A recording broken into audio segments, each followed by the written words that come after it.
Hello friends, welcome in my next video series. ये video series after long back ICBN के बाद में लेने जा रहा हूँ मैं, और ये भी बेसिकली टैक्सोनॉमी से रिलेटेड है। टैक्सोनॉमी के डेवलपमेंट में अलग अलग ब्रांचेज का अहम रोल रहा है, और उस रोल के अंतर्गत टैक्सोनॉमी की कई ब्रांचेज सामने आई हैं, और उन ब्रांचेज से टैक्सोनॉमी को समझने में काफ़ी सुविधा हुई है, प्लांट्स को आइडेंटिफाई करने में काफ़ी सुविधा हुई है, नोमेनक्लेचर करने में काफ़ी हेल्प मिली है, उनके क्लासिफिकेशन करने के अंदर हेल्प मिली है। और उसी कड़ी के अंदर आज मैं एक नया टॉपिक लेने जा रहा हूँ, और वह टॉपिक है न्यूमेरिकल टैक्सोनॉमी। न्यूमेरिकल जैसे आप अच्छी तरह से समझते हैं, न्यूमेरिकल और थ्योरेटिकल दो वर्ड होते हैं जिनको बेसिकली हम मैथमेटिक्स के लिए यूज़ करते हैं। न्यूमेरिकल मीन्स गणितीय भाषा से संबंधित है, थ्योरेटिकल मीन्स सैद्धांतिक भाषा से संबंधित शब्द हैं। तो इसी प्रकार से टैक्सोनॉमी के अंदर जब गणितीय आंकड़ों को यूज किया जाता है या मैथमेटिकल डाटाज को यूज किया जाता है, तब इसे न्यूमेरिकल टैक्सोनॉमी कहा जाता है। और जब इसके अंदर सिंपली हम थ्योरेटिकल पार्ट को लेते हुए क्लासिफिकेशन के अंदर यूज करते हैं या बॉटनिकल नोमेनक्लेचर के अंदर यूज करते हैं, जिसमें किसी प्रकार का मैथमेटिकल डाटा नहीं होता है, तो इसे थ्योरेटिकल सेंस के अंदर कहा जाता है। ये जो न्यूमेरिकल टैक्सोनॉमी है, इस न्यूमेरिकल टैक्सोनॉमी के अंदर मैथमेटिकल डाटाज को यूज किया जाता है, और इसी से शायद ये शब्द सामने आया है न्यूमेरिकल टैक्सोनॉमी। हालांकि न्यूमेरिकल टैक्सोनॉमी शब्द के कई पर्यायवाची शब्द आए हैं। न्यूमेरिकल टैक्सोनॉमी शब्द अभी वर्तमान का शब्द है, हालांकि इससे पहले और कई शब्द सामने आए हैं, जिनमें से फेनेटिक्स नामक शब्द भी इसी का पर्यायवाची शब्द है, टैक्सीमेट्रिक्स शब्द भी इसी का पर्यायवाची शब्द है। और इस न्यूमेरिकल टैक्सोनॉमी को विकसित करने के लिए कई प्रकार की ब्रांचेज भी सामने आई हैं, और उन ब्रांचेज को भी कई बार ऐसे मान लिया जाता है कि ये भी न्यूमेरिकल टैक्सोनॉमी के नाम से ही जानी जाती हैं। हालांकि ये ब्रांचेज इस न्यूमेरिकल टैक्सोनॉमी के भाग ही होते हैं। तो आज हम इस न्यूमेरिकल टैक्सोनॉमी के अंतर्गत कई बिंदुओं पर बातचीत करने जाएंगे। सबसे पहले हम बातचीत करेंगे इस न्यूमेरिकल टैक्सोनॉमी का शाब्दिक अर्थ क्या है, मीनिंग क्या है, इसकी डेफिनेशन क्या है, इसके अंदर कौन कौन सी ब्रांचेज यूज की जा रही हैं, जिससे इस न्यूमेरिकल टैक्सोनॉमी का डेवलपमेंट होने जा रहा है, जिसमें जैसे क्लस्टर एनालिसिस जैसी मेथड है, डेंड्रोग्राम जैसे मेथड हैं, क्लेडोग्राम जैसे मेथड्स हैं। और इस न्यूमेरिकल टैक्सोनॉमी की क्या क्या एस्पेक्ट्स हैं, प्रिंसिपल्स हैं, स्टेप्स हैं, मेरिट्स हैं या डीमेरिट्स हैं, या इस न्यूमेरिकल टैक्सोनॉमी को किस किस प्रकार से कहाँ अप्लाई किया गया है, या इसके एप्लीकेशंस क्या क्या हैं, इन सब बातों के ऊपर हम आज बातचीत करेंगे। इसलिए सबसे पहले हम इसका ये बिंदु लेने जा रहे हैं, मीनिंग ऑफ न्यूमेरिकल टैक्सोनॉमी। तो आप देखिए इस वीडियो को और आनंद लीजिए। मीनिंग यानी कि शाब्दिक अर्थ, जैसे कि मैंने पूर्व इंट्रोडक्टरी पार्ट के अंदर बताया है, न्यूमेरिकल सामान्य शब्दों के अंदर गणितीय टैक्सोनॉमी के नाम से जाना जाता है, लेकिन न्यूमेरिकल टैक्सोनॉमी या टैक्सीमेट्रिक्स को आजकल फ्रीक्वेंटली फिनेटिक्स के नाम से रेफर किया जाता है। और फिनेटिक्स से सेंस है कि ऐसे वेरियस मैथमेटिकल एप्लीकेशन से यूज किए जाते हैं जो न्यूमेरिकली एनकोडेड होते हैं कैरेक्टर्स के रूप में, जिनका जो डाटा होता है, जिनके आंकड़ा होते हैं, उन आंकड़ों को कोड फॉर्म में लिया जाता है किसी भी ऑर्गेनिज्म की जब स्टडी करते हैं। तो उस केस के अंदर इसे न्यूमेरिकल टैक्सोनॉमी या फिनेटिक्स के नाम से जाना जाता है। बायोलॉजिकल सेंस के अंदर हम बात करें तो जो फिनेटिक्स शब्द है, यह है फेनिनिन नामक शब्द से अराइज हुआ है, और फेनिनिन शब्द से तात्पर्य है अपीयर होना या प्रदर्शित होना। और इसे जैसे कि हमने कहा टैक्सीमेट्रिक्स के नाम से भी जाना जाता है। टैक्सीमेट्रिक्स से एक प्रकार का वह अटेम्प्ट है जो ऑर्गेनिज्म को क्लासिफाई करने के लिए काम में लिया जाता है, और इस क्लासिफिकेशन के अंदर जो भी ऑर्गेनिज्म होते हैं उन ऑर्गेनिज्म की ओवरऑल सिमिलरिटी को रखा जाता है। उन ऑर्गेनिज्म के बीच में क्या समानता है उस समानता को सामने रख करके उनको क्लासिफाई किया जाता है। इस समानता के लिए कई बिंदुओं को सामने रखा जाता है, जैसे मॉर्फोलॉजिकल डाटा होते हैं, जो ऑब्जर्वेबल ट्रेट्स होते हैं या करैक्टर्स होते हैं या लक्षण होते हैं, इवन इनकी फाइलोजेनी और इवन इनका इवोल्यूशनरी रिलेशनशिप क्या है, इन सब चीज़ों को इसके अंतर्गत रखा जाता है। इससे न्यूमेरिकल टैक्सोनॉमी का जो मुख्य एम है या उद्देश्य है, ये उद्देश्य वही है कि इसके अंदर न्यूमेरिकल एल्गोरिथ्म के जरिए या क्लस्टर एनालिसिस के जरिए एक तरह से इस प्रकार के क्लासिफिकेशन सिस्टम से तैयार करना होता है जो सब्जेक्टिव इवोल्यूशन के रूप में होते हैं, जो उन ऑर्गेनिज्म को की प्रॉपर्टीज़ को या उनके गुणों को बताते हैं। इसलिए हम कह सकते हैं कि जो analysis of various taxonomic data होते हैं, जो कई प्रकार के मैथमेटिकल या कंप्यूटराइज्ड मेथड से एनालाइज किए जाते हैं या न्यूमेरिकल इवेल्युएट किए जाते हैं, जो उन ऑर्गेनिज्म की सिमिलरिटीज, डिसिमिलरिटीज और एफिनिटीज होती है, जो भी टैक्सोनॉमिक यूनिट होती हैं उनके बीच में। और इस एफिनिटीज या इस सिमिलरिटीज के बेसिस पर उन टैक्सा को एक क्रमबद्ध तरीके के अंदर अरेंज्ड किया जाता है या सुव्यवस्थित किया जाता है उनकी आपस में एफिनिटीज के बेसिस पर। इसे ही न्यूमेरिकल टैक्सोनॉमी के नाम से जाना गया है। हालांकि इसकी परिभाषा अलग अलग लोगों ने अलग अलग प्रकार से दी है। जैसे हम बात करें, हेवुड नामक साइंटिस्ट ने न्यूमेरिकल टैक्सोनॉमी को कुछ इस प्रकार से डिफाइन किया है। इनका मानना है कि जो न्यूमेरिकल इवोल्यूशन होते हैं of the similarity between groups of organism, जो ऑर्गेनिज्म के ग्रुप्स के बीच में जो सिमिलरिटी होती है उसका जो न्यूमेरिकल इवोल्यूशन होता है, और फिर उसका इन ग्रुप्स के बीच के अंदर जो ऑर्डरिंग होता है या क्रमबद्ध तरीका का जो अरेंजमेंट होता है, जो हाई रैंकिंग टैक्सा के लिए होता है और on the basis of their similarities के बेसिस पे किया जाता है, इसे ही न्यूमेरिकल टैक्सोनॉमी कहा गया है। हालांकि इस न्यूमेरिकल टैक्सोनॉमी का जो डेवलपमेंट है 1957 से 1961 के बीच के अंदर हुआ है, और इसे इसका डेवलपमेंटल फेज कह सकते हैं। और इस समय इस न्यूमेरिकल टैक्सोनॉमी का पहला मेथड सामने आया था, और इस पहले मेथड को ही न्यूमेरिकल टैक्सोनॉमी कह करके पुकारा गया है। इस न्यूमेरिकल टैक्सोनॉमी के मेथड के अंदर प्लांट्स एज वेल, जैसा कि हम जानते हैं, प्लांट्स को उनके करैक्टर्स के बेसिस पर क्लासिफाई किया जाता है, और इस बेसिस पर पहले एक बॉटनिस्ट हुए हैं जिन्हें फ्रेंच बॉटनिस्ट के नाम से जाना जाता है, जिनका नाम है माइकल एडेंसन। माइकल एडेंसन ऐसे फ्रेंच बॉटनिस्ट हैं जिन्होंने सबसे पहले इस प्रकार के न्यूमेरिकल वैल्यूज को प्लांट्स के क्लासिफिकेशन के लिए यूज किया गया था, और इन्होंने ही एक प्रकार से इसकी नींव रखी थी इस न्यूमेरिकल टैक्सोनॉमी की। और इस की जो नींव रखी थी ये इन्होंने ठीक उसी प्रकार से रखी थी जिस प्रकार से आज हम बात करते हैं। इन्होंने भी ऑर्गेनिज्म के बीच में किस प्रकार की सिमिलरिटी है और उस सिमिलरिटी को इक्वल वेटेज देते हुए प्लांट्स को क्लासिफाई किया था, और उस क्लासिफिकेशन सिस्टम्स को अडांसोनियन क्लासिफिकेशंस के नाम से जाना जाता है। और इन्होंने जितने पॉसिबल हो सकते थे उतने करैक्टर्स को क्लासिफिकेशन के लिए यूज किया गया, और इन क्लासिफिकेशन के बेसिस पर इन्होंने ये अडांसोनियन क्लासिफिकेशंस प्रपोज किए थे।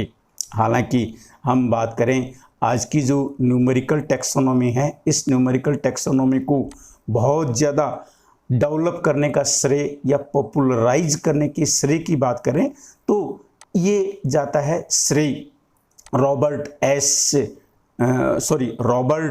Are Sokal and Peter H A Smith को 1963 में, जिसे शॉर्ट में हम स्मिथ एंड शॉकल के नाम से भी जानते हैं, इन्होंने ही इसे बहुत ज़्यादा डेवलप्ड किया है या पॉपुलराइज किया है इस न्यूमेरिकल टैक्सोनॉमी को। इस न्यूमेरिकल टैक्सोनॉमी को इन्होंने फिनेटिक्स के अंदर डिवाइड किया है। Phenetics means classifications formed on the basis of overall similarity patterns के अंदर, और दूसरा इनका डिवीजन इन्होंने किया है क्लैडेस्टिक्स। क्लैडेस्टिक्स मीन्स ऐसे क्लासिफिकेशंस जो based on the branching pattern of the estimated evolutionary history of taxa, यानी कि ऐसे क्लेड्स का फॉर्मेशन करना है इस क्लासिफिकेशन के जरिए जिसके अंदर ब्रांचिंग पैटर्न दिखाई दें, जिनका अंदाजा लगाया जा सकता है उनकी इवोल्यूशनरी हिस्ट्री ऑफ टैक्सा देखकर के। इससे इन्होंने स्मिथ एंड शॉकल ने एक बुक लिखी थी जिसका नाम है प्रिंसिपल ऑफ न्यूमेरिकल टैक्सोनॉमी, और इस प्रिंसिपल ऑफ न्यूमेरिकल टैक्सोनॉमी के अंदर इन्होंने इस न्यूमेरिकल टैक्सोनॉमी को और भी ज़्यादा अच्छी तरह से डिफाइन करने की कोशिश की है। इनका कहना है कि that the aim of numerical taxonomy का जो उद्देश्य है, ये उद्देश्य है establish a system for taxonomic affinity. Taxonomic के एफिनिटी के लिए ऐसे सिस्टम का निर्माण करना है, एंड इरेक्शन ऑफ टैक्सा, और टैक्सा को इरेक्शन करने के लिए ऐसे सिस्टम का निर्माण करना है विच विल बी एमफुल, जो उद्देश्य पूर्ण हो, एंड क्लियर सुस्पष्ट हो, एंड कैन बी रिपीट, जिसे पुनरावृत्त किया जा सकता हो। इस प्रकार की ब्रांच का विकसित करना इनका मानना था स्मिथ एंड शॉकल का।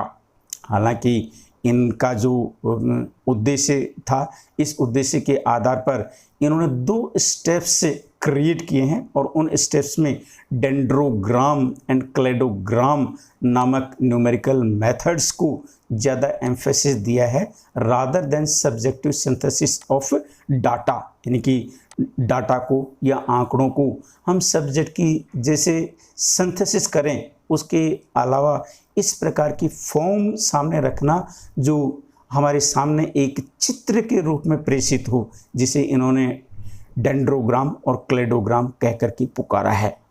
जो अडहंसोनियन प्रिंसिपल्स हैं और जो यूज ऑफ मॉडर्न मेथड्स हैं या इलेक्ट्रॉनिक डाटा प्रोसेसिंग टेक्निक्स हैं, ये भी evolution of several new classification के अंदर हेल्प करती हैं। पिछले कई दशकों से इस पॉइंट ऑफ व्यू से काफ़ी हेल्प करती हैं। इसमें हम बात करेंगे क्लस्टर एनालिसिस की। Cluster analysis means clustering. Clustering means task of grouping A set of objects. कोई भी सेट ऑफ ऑब्जेक्ट्स होता है, उसे ग्रुप्स में बांटने की जो प्रक्रिया होती है उसे ही क्लस्टरिंग के नाम से जाना जाता है। इन सच ए वे, इस प्रकार से, that objects in the same group से, कि ऐसे ऑब्जेक्ट्स जो एक ही ग्रुप में होते हैं उसे क्लस्टर कहा गया है, उसे क्लस्टर कहा गया है। आर मोर सिमिलर, जो ज़्यादा सिमिलर होते हैं उसे क्लस्टर कहा गया है। देन अदर ग्रुप्स, दूसरे ग्रुप्स के मुकाबले में जो ज़्यादा सिमिलर होते हैं उसे क्लस्टर कहा गया है। और इस प्रकार का जो क्लस्टर एनालिसिस है, इसका जो ओरिजिनेट है ये एंथ्रोपोलॉजी के अंदर हुआ है, और ये ओरिजिनल ड्राइवर एंड क्रोइबर नामक साइंटिस्ट ने 1932 के अंदर ये ओरिजिनेट किया था इस क्लस्टर एनालिसिस शब्द को, और इसे साइकोलॉजी के अंदर इंट्रोड्यूस्ड किया था जोसेफ जुबिन 1938 ने एंड रॉबर्ट ट्रेन 1939 ने, और इसको फेमसली यूज किया था कैटल नामक साइंटिस्ट ने 1943 के अंदर for trait theory classification in personality psychology के लिए। इसी कड़ी के अंदर हम डेंड्रोग्राम शब्द को स्पष्ट करना चाह रहे हैं। Dendrogram means diagram representing a tree. ये ट्री को रिप्रेजेंट करता है। डेंड्रोग्राम शब्द दो ग्रीक वर्ड से डिराइव हुआ है। एक वर्ड है dendron, dendron means tree, and gramma, gramma means drawing mathematical figure, गणितीय दृष्टि से बनने वाला जो चित्र होता है, जो ट्री फॉर्म में होता है, उसे ही डेंड्रोग्राम कहा गया है। इस डेंड्रोग्राम या जो इसका डायग्रामेटिक रिप्रेजेंटेशन होता है, इसे frequently used in different context, अलग अलग रूप में अलग अलग प्रकार से लिया गया है। जैसे हम बात करें हायरार्चिकल क्लस्टरिंग के लिए जब इसे यूज करते हैं, तब इसे illustrate the arrangement of clusters producing by corresponding analysis, corresponding analysis के लिए यूज करते हैं। और इन कंप्यूटेशनल बायोलॉजी के अंदर जब हम यूज करते हैं क्लस्टरिंग ऑफ जीन्स और सैंपल्स के लिए, और कभी कभी हीट मैप्स के लिए भी इसे यूज करते हैं। और फाइलोजेनेटिक्स के अंदर इसे डिस्प्ले करते हैं, जिसे evolutionary relationships among various biological taxa को प्रदर्शित करने के लिए भी इसे यूज करते हैं। और इस केस के अंदर ऐसे जो डेंड्रोग्राम होते हैं, इन डेंड्रोग्राम को फाइलोजेनेटिक ट्री भी कह दिया गया है। इसलिए जो डेंड्रोग्राम होते हैं, इन डेंड्रोग्राम को अलग अलग समय के अंदर अलग अलग शब्दों के अंदर यूज किया गया है। हायरार्चिकल क्लस्टरिंग के अंदर भी, कंप्यूटेशनल बायोलॉजी के अंदर भी, हीट मैप्स के लिए भी, और फाइलोजेनेटिक्स के लिए भी। फाइलोजेनेटिक्स के लिए यूज करते हैं, तब इन्हें फाइलोजेनेटिक ट्री के नाम से जानते हैं। विशेष रूप से प्लांट्स के क्लासिफिकेशन के अंदर इन्हें हम फाइलोजेनेटिक ट्रीज के नाम से जानते हैं। इसलिए ये सभी शब्द एक जैसे शब्द हैं। दूसरा इसके अंदर क्लेडोग्राम की हम बात करेंगे।